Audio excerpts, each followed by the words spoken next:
Kreml Hair Tonic and Kreml Shampoo present the new adventures of Sherlock Holmes, starring Nigel Bruce as Dr. Watson and Tom Conway as Sherlock Holmes. And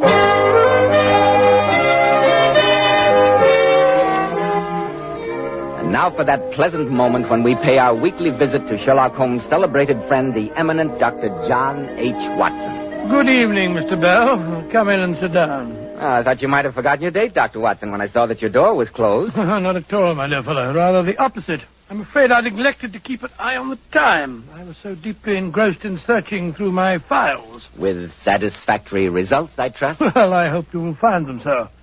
You may remember after I told you the story of the lion's mane the week before last, that you asked if Holmes had any other adventures in his beekeeping days. I do indeed, Dr. Watson. Well, I've been running through my notes concerning the remarkable affair of the pointless robbery. And I think you will find it thrilling enough to keep you on the edge of your chair. I'm sure we all will, Dr. Watson. But first, men, I'm sure you'll be interested to hear why Kreml Hair Tonic is preferred among America's most prosperous and successful men. Kreml keeps hair handsomely groomed from morning until night, just the way you combed it in the morning. Kreml contains a special combination of hair grooming ingredients which is found in no other hair tonic. This wonderful, natural-looking hairdressing has just enough light oil to keep hair perfectly groomed with an attractive, healthy-looking luster. Yet Kreml never leaves the hair looking or feeling greasy or sticky.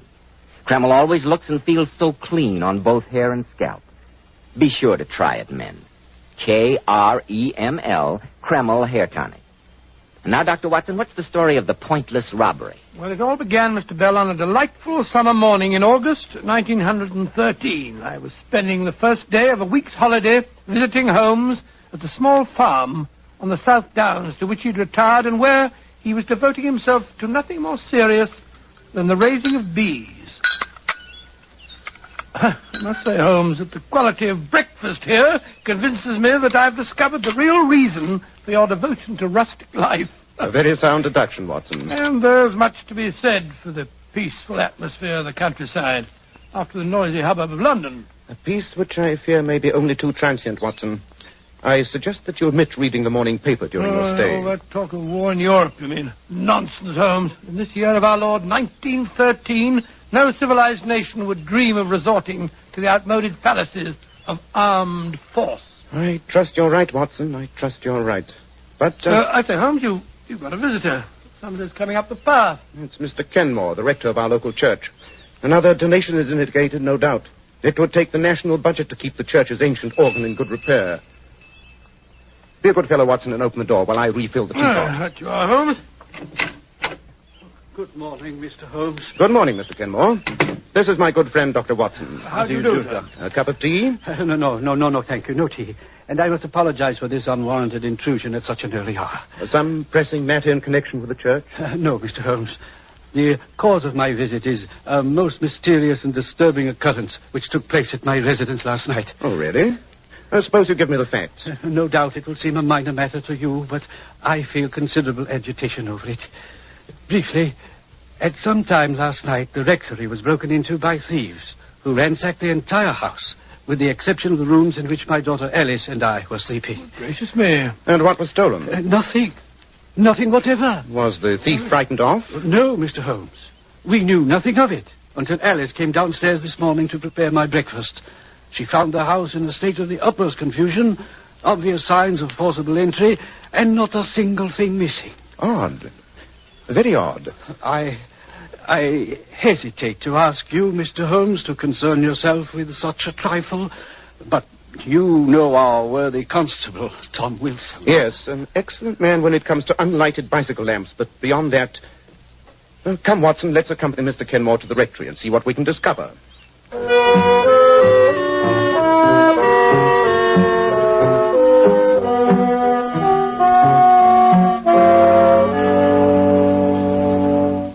So you see, Mr. Holmes, as Father told you, absolutely nothing seems to be missing. Not that the possessions of a country rector are of such great value. Nevertheless, that silver service on the sideboard would undoubtedly attract any thief's eye. A family inheritance, Mr. Holmes. One of my few valuables. I see that you've got quite a large library, Mr. Kenmore. Any books of great value there? Not at all, Dr. Watson. Sound suggestion, though, Watson. Oh, thanks, Holmes. This French window, which gives onto the garden, seems to be where the thief made his entry. Quite. A circle of glass cut out of one of the panes. Then a gloved hand reaching in to turn the key. A gloved hand, Mr. Holmes? Undoubtedly, my dear. The blurred impressions are quite characteristic. And now that you've seen everything, Mr. Holmes, what do you make of it? It presents a most interesting problem, Mr. Kenmore. The disorder of the rooms would indicate a search for some definite object, even though you assure me that you know of nothing of value in your possession. And we must wait for developments. I think you and your daughter should most certainly be on your guard against the thief's return. You really think there is... Mr. Kenmore, my friend is apt to see criminals behind every bush, the natural result of a lifelong career. Perhaps, Watson, perhaps. Well, we must be getting along. I wonder, Mr. Holmes, if you and Dr. Watson would do me a great favor before you go. Of course, if it's in our power. Well, what is it? Would you think me too bold if I asked you to let me take a snapshot of you both? Oh, really, Alice? I gave Alice a camera for her birthday last week, Mr. Holmes, and ever since then she's been making life miserable for everyone. I'm sure you could find too handsome subjects, my dear. But Watson and I will be glad to have you immortalize our pictures. Yes, of course, naturally. Oh, thank you, Mr. Holmes. I brought my camera down from my room, hoping you'd say yes. Well, I'm very sorry. I was just wearing this old Norfolk jacket. If you stand here, right beside the front door. Just a moment. The wind's blowing my hair about a bit. There we are. All right. Just look this way. Fine. Thank you so much. I hope you'll spare me a print or two if they turn out, my dear. I'll be very glad to. As a matter of fact, that was the last picture in the roll. Now I can take it down to the village and have Mr. Dilworthy, the chemist, develop it for me. I say, we're passing by the chemist's shop. Can't I drop it off for you? Thank you very much, Mr. Watson. That's very kind. Here it is. And thank you again, Mr. Holmes, for your kindness in troubling yourself with my problem. Not at all. And remember, Mr. Kenmore, be on your guard against a return visit.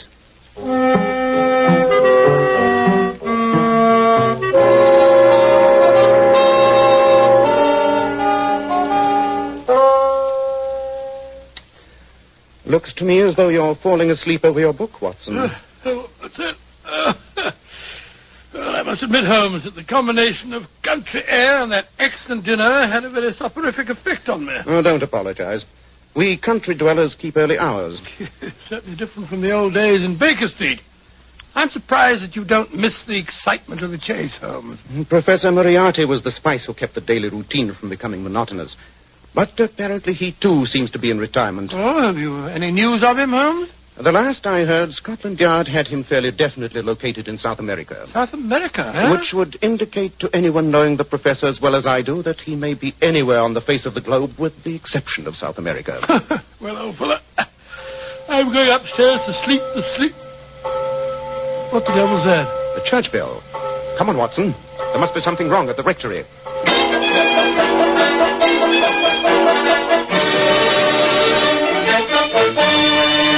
And I thought the quickest way of raising the alarm, Mr. Holmes, was to sound the church bell. Very wise. Tell me, Mr. Kenmore, what was the first thing you heard? A sharp cry from my daughter awakened me, followed by a thud. I rushed into her room and found her. Well, she'll be all right, don't you worry, Mr. Kenmore. I've had to take several stitches, but she'll have a slight concussion for the next few days. But there's no cause for alarm. Oh, thank heaven, Doctor.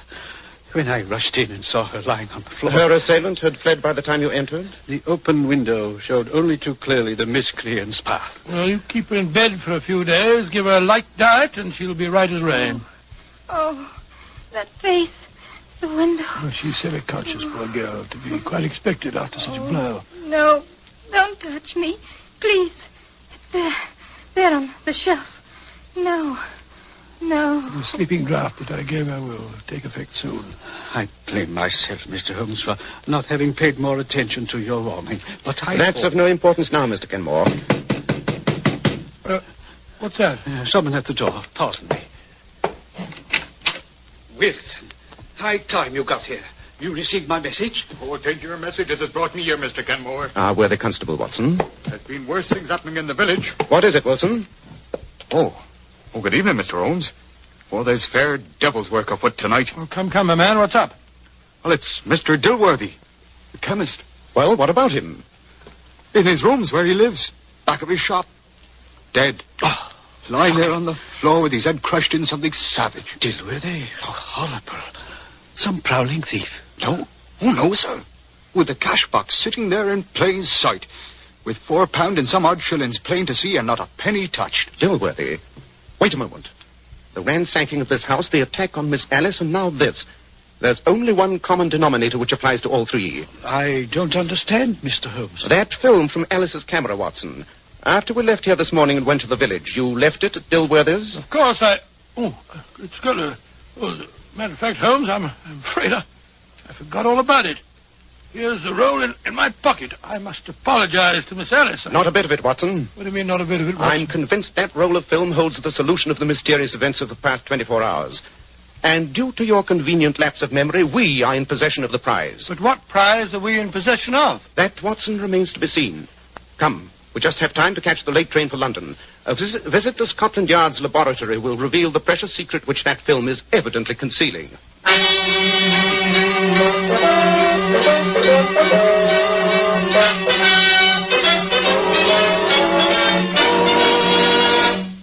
In just a moment, we'll find out what that precious secret is. Men, when you buy a hair tonic, why not buy one that does lots more than just keep hair looking handsome? Why not get your money's worth and buy Kreml hair tonic? No other hair tonic keeps the hair more neatly groomed and attractive looking. In addition, Kreml is simply great to lubricate a dry scalp. At the same time, it removes itchy, loose dandruff and leaves the scalp feeling so clean, refreshed, and alive. No wonder Kreml is preferred among America's most successful men. Buy a bottle of Kreml at any drug counter. Ask for an application at your barber shop. Use this highly specialized hair tonic daily for better groomed hair, a more hygienic scalp. Kreml, Kreml hair tonic. And now, Dr. Watson, what did you discover on that precious roll of film which had already caused the death of one person and a murderous assault upon another? Well, as soon as we reached Scotland Yard's laboratory, Holmes wasted no time in getting permission to develop the photographs. Just hand me that second tray, will you, Watson? The one this side of the red lamp. There you are. There. That does it. Look, Watson. The images are starting to appear. Oh, I'll take your word for it. That red lamp gives about as much light as a glowworm. Sorry, but that's all we can use until we finish the development. Look, Watson. They're coming much more strongly now. Yes, I see. That seems to be a picture of the rector. Doesn't look to me as though that were worth committing murder for. There are 12 pictures on the roll, Watson.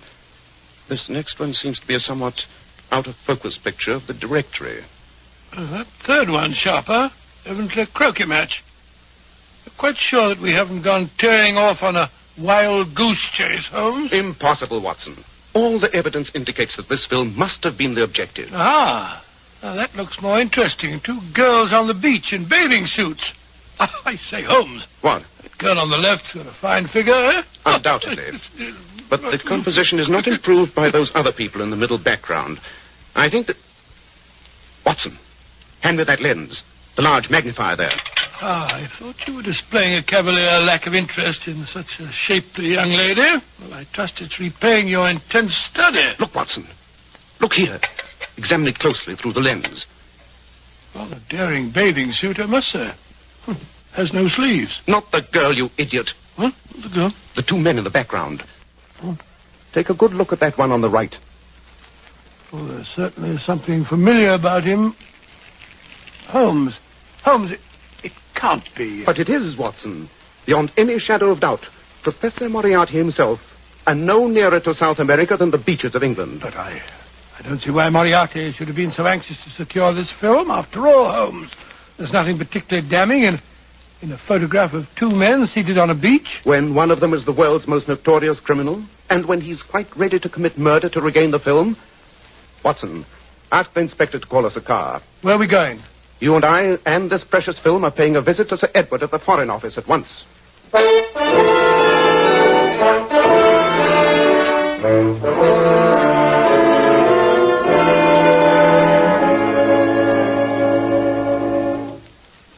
Your deduction was absolutely sound, Holmes. You recognize Moriarty's companion, then, Sir Edward? Beyond any question. He goes by many names, but our files would indicate that the real one is von Schäling, probably the cleverest among the senior members of the Imperial German Secret Service. Good heavens, a spy. Yes, precisely, Dr. Watson. I should imagine, Sir Edward, that his dealings with Moriarty must be of great importance, since they required him to come to England in person. I'm quite sure of it. But the peaceful surroundings of the South Downs and the quiet beaches, what would a spy be doing there? With Portsmouth, England's greatest naval base only a few miles away, and the present situation in Europe, Professor Moriarty does not concern himself with trifles. Under the circumstances, I have no hesitation in telling you two gentlemen that the first trials of our new battle cruisers have been taking place off Portsmouth these last few days. Great Scott. Yes, Doctor, in what we thought was the utmost secrecy. There's still a ray of hope, Sir Edward. Moriarty would not have gone to such lengths to suppress this photograph had his transactions with von Schäling been completed. Do you mean, Holmes, that there may still be time to forestall him? Dr. Watson and I will do whatever is in our power, Sir Edward.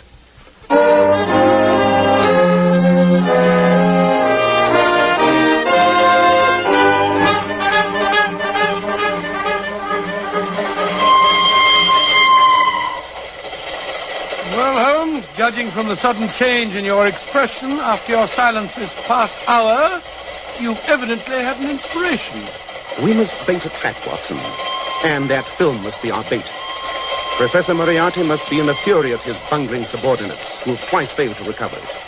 If I know the professor, he'll make the next attempt himself. Well, you can't take an advertisement in the newspaper, Holmes, to lure Moriarty into a trap. If Alice and her father will cooperate, I have a method that is better than any advertisement. Oh? Well, what's that? Evidently, Watson, you're not acquainted with the post office and the postmistress of the average village, to which Falworth is no exception.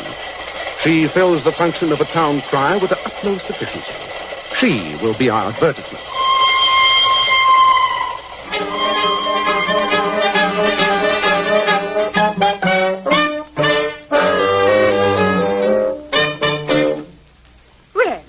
Good morning, Mr. Kenmore.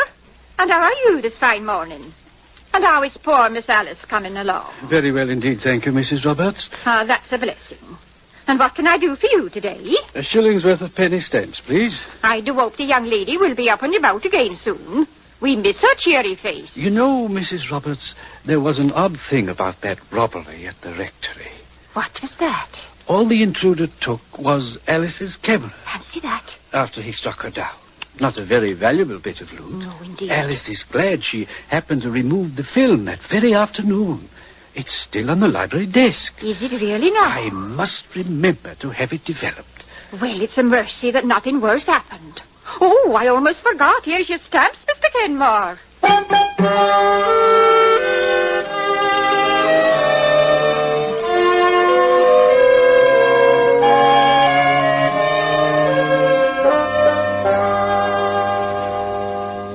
And I think I can assure you, Mr. Holmes, knowing our worthy postmistress as I do, that the misinformation I gave her has by now been widely disseminated. Excellent, Mr. Kenmore. And I appreciate what you and Alice have been willing to risk on behalf of your country. At least the falsehood I told was in a worthy cause. I only wish Dr. Watson would let me get out of bed and come downstairs into the library with you when you take up your vigil tonight. I'd like to see that those horrible men get their just deserts. Really, my dear? You sound almost bloodthirsty. Well, I can't say that I blame Miss Alice for that. If someone had given me a crack on the head, I'd look forward to their downfall. Mr. Kenmore, I would have felt happier if you and Alice were not in the house. But with my knowledge of Moriarty, I fear that he may have the place under observation, and the departure of you and your daughter might make him suspicious. Is that why you and Dr. Watson are wearing those filthy farmer's clothes, Mr. Holmes? Precisely, my dear.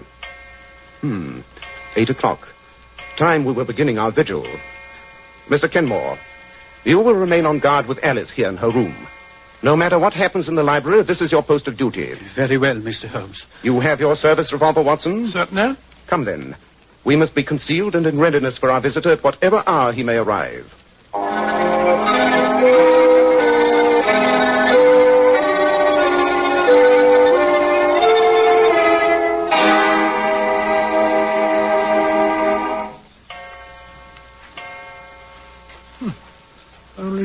o'clock.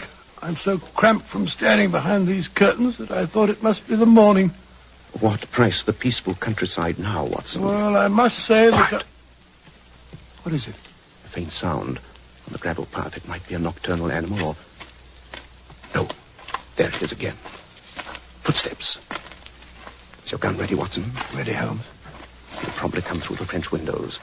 It's the most inviting entrance. On your guard.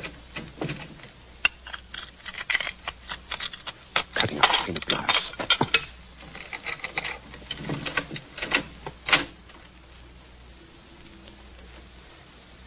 Don't move. We've got you covered. The light switch, Watson, with your left hand. There. Well, Professor Moriarty, we meet again.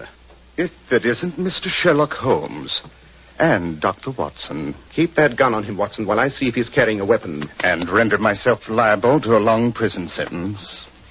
My dear Holmes, your retirement to pastoral pursuits must have impaired your reasoning powers. It's all right, Watson. He's unarmed. You can lower your hands now, Professor. But I'd strongly advise against making any sudden move. I wish he would, the dirty traitor. I'm inclined to agree with your sentiments, Watson. Moriarty, for once I intend to take the law into my own hands.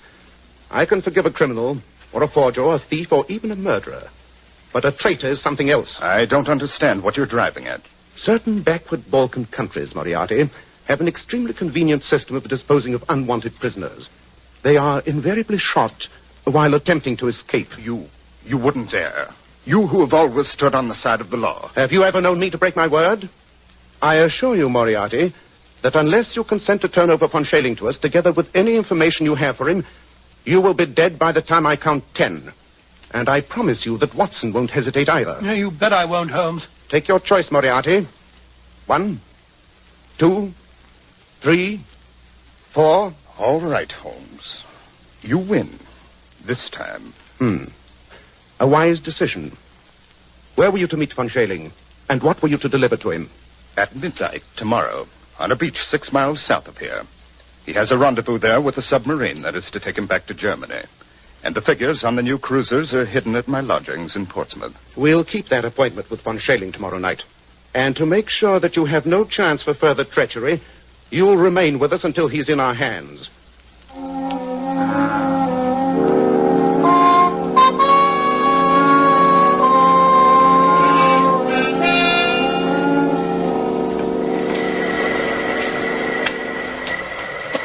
This is the spot, Professor Moriarty? 500 yards south of the abandoned dock, yes.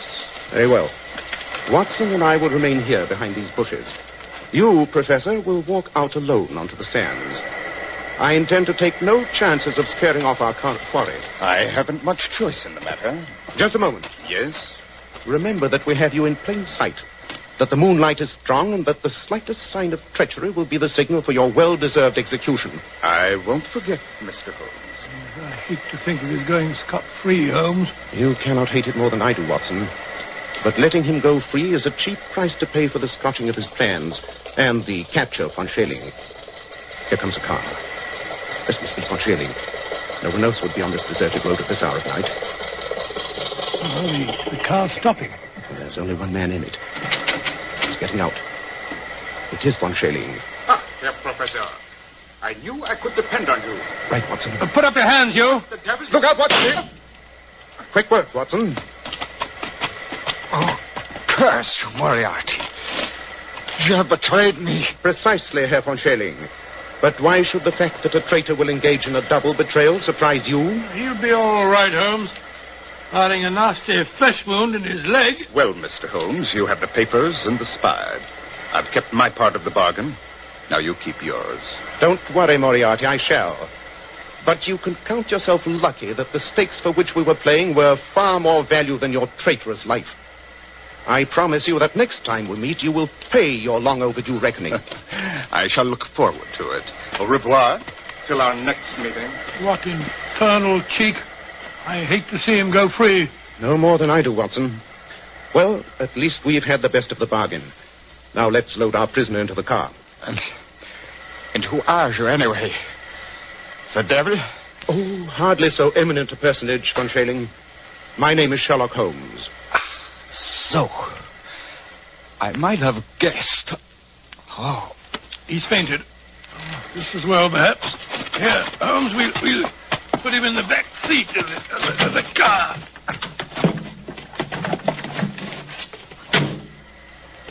Well, you've got the spy, and that finishes that. I wonder. There's an east wind coming, Watson. East wind? Oh, I don't think so, Holmes. It's particularly warm. Good old Watson. You're the one fixed point in a changing age. There's an east wind coming all the same. Such a wind as never blew on England yet. It will be cold and bitter, and a good many of us may wither before its blast. But it's God's own wind nonetheless, and a cleaner, better, stronger land will lie in the sunshine when the storm has cleared. Start the car up, Watson. It's time we were on our way.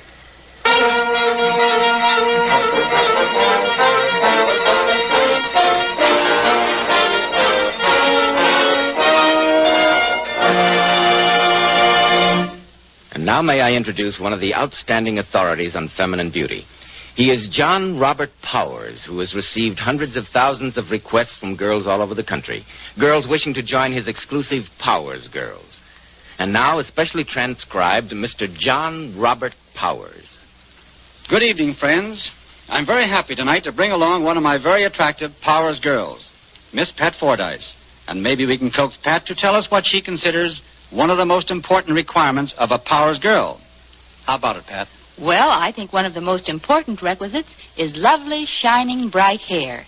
Hair that reflects natural, glossy luster and highlights. I certainly agree, Pat. And I heartily agree with you about using Kreml shampoo. Yes, Pat, I advise all my Powers girls to use Kreml shampoo. In my opinion, no other shampoo leaves the hair more radiant with such natural gloss and highlights. Why, I've interviewed hundreds of girls with beautiful faces, but with such dull, lifeless-looking hair. Then after using Kreml shampoo, what a difference. Their hair emerges a vision of shining beauty. I love its rich, velvety oil base, too. A very good point, Pat, because this oil base actually helps hair from becoming dry or brittle. Kreml shampoo also whips up a wonderful, luxurious, active foam, even in the hardest water. Yes, Pat, to glamour bathe the hair, you simply can't beat Kreml shampoo. And I sincerely recommend it to every girl who is discouraged about the way her hair looks. To every girl who wants her hair to look its shining best. Thank you, Mr. Powers, and also your very, very beautiful Powers girls, Miss Pat Fordyce. And now, Dr. Watson, what about next week? Well, now, let me see. Next week, I think I shall tell you a weird story about the strange experience of Mr. John Scott Eccles, wherein Holmes solves a murder of a certain Aloysius, or as you say, Aloysius, Garcia, and finds a kitchen full of voodoo fetishes. I call the story The Adventure of Wisteria Lodge.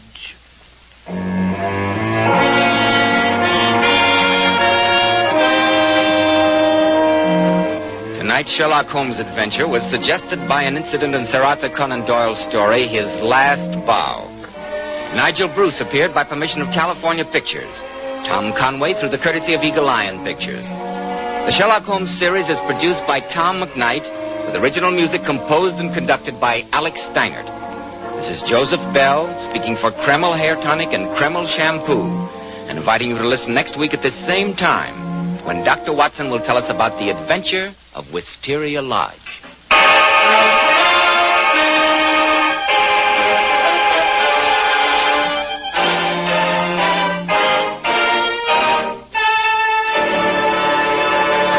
This is ABC, the American Broadcasting Company.